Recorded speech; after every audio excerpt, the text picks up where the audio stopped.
আসসালামু আলাইকুম প্রিয় প্রবাসী ভাই ও বোনেরা।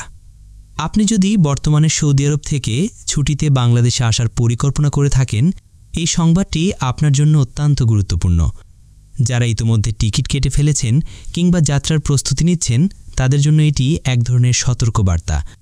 কারণ পরিস্থিতি আজ আর আগের মতো নেই।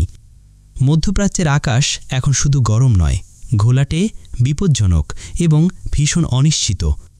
আপনাদের অনেকেই ইতোমধ্যে জানেন, ইরান ও ইসরায়েলের মধ্যকার সংঘাতপূর্ণ পরিস্থিতির কারণে মধ্যপ্রাচ্যের বেশ কয়েকটি দেশের আকাশসীমা সম্পূর্ণরূপে বন্ধ ঘোষণা করা হয়েছে। জর্দান, ইরাক ও ইরানের আকাশপথ এখন বন্ধ, যার সরাসরি প্রভাব পড়েছে আন্তর্জাতিক ফ্লাইট চলাচলে। বিশেষ করে এয়ার আরবিয়ার বেশিরভাগ ফ্লাইট, প্রায় ৯০% ইতোমধ্যেই বাতিল হয়েছে। শুধু এয়ার আরবিয়া নয়, অন্যান্য বেশ কিছু এয়ারলাইন্সও তাদের নির্ধারিত ফ্লাইট বাতিল বা পুনর্নির্ধারণ করেছে। এই সংকটময় মুহূর্তে অনেকে হয়তো নিজেদের পরিকল্পনা অনুযায়ী বিমানবন্দরের পথে রওনা হচ্ছেন, অথচ শেষ মুহূর্তে জানতে পারছেন তাদের ফ্লাইট বাতিল হয়ে গেছে বা পিছিয়ে গেছে।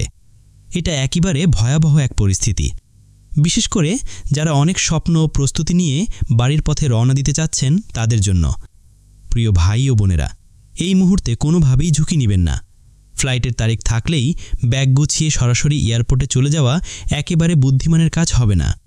আপনি যার কাছ থেকে টিকিট কিনেছেন, এজেন্সি হোক বা ট্রাভেল এজেন্ট, কমপক্ষে একবার ফোন দিয়ে নিশ্চিত হয়ে নিন আপনার ফ্লাইট সময় মতো আছে কিনা, বাতিল হয়েছে কিনা কিংবা কোনো পরিবর্তন এসেছে কিনা। এটাই এখন আপনার সচেতনতা, আপনার নিরাপত্তা। আপনার সামান্য একটি ফোন কল হয়তো আপনাকে এক বিশাল ঝামেলা থেকে রক্ষা করতে পারে। দয়া করে এই ভিডিওটি শেয়ার করে অন্যদেরও সতর্ক করুন, কারণ অনেকেই এখনও কিছুই জানেন না। আল্লাহ আপনাদের সবাইকে নিরাপদে রাখুন, সুস্থ রাখুন। আমিন।